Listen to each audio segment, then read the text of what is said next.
18व्या लोकसभा निवडणुकीचा माहोल तयार झाला असून सर्वत्र प्रचाराला सुरुवात झाली आहे। भारतीय जनता पक्षातर्फे पंतप्रधान नरेंद्र मोदी यांच्या सभेसाठी प्रयत्न केले जात असून 9 मे रोजी मोदींची सभा होण्याची शक्यता आहे। भुसावळ आणि जळगाव येथे या सभेचे नियोजन सुरू आहे। अद्यापही एकाही उमेदवाराने अर्ज दाखल केला नसला तरी पक्षाकडून प्रचार सभांचे नियोजन सुरू झाले आहे। भारतीय जनता पक्षाच्या रावेर मतदारसंघाच्या उमेदवार रक्षा खडसे व जळगावच्या उमेदवार स्मिता वाघ यांचा अर्ज दिनांक 25 रोजी दाखल होणार असून त्यानंतर प्रचार शिगेला पोहोचणार आहे।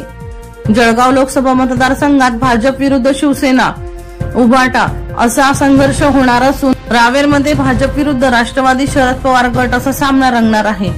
महायुती आणि महाआघाडी यांच्यातर्फे वरिष्ठ नेत्यांच्या सभांचे नियोजन सुरू असून रविवारी राष्ट्रवादीने शरद पवार यांची सभा जामनेरात आयोजित केली होती।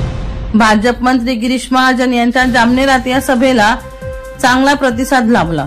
वर्षा लोहार यांचा खास रिपोर्ट V1 लाईव्ह जळगाव।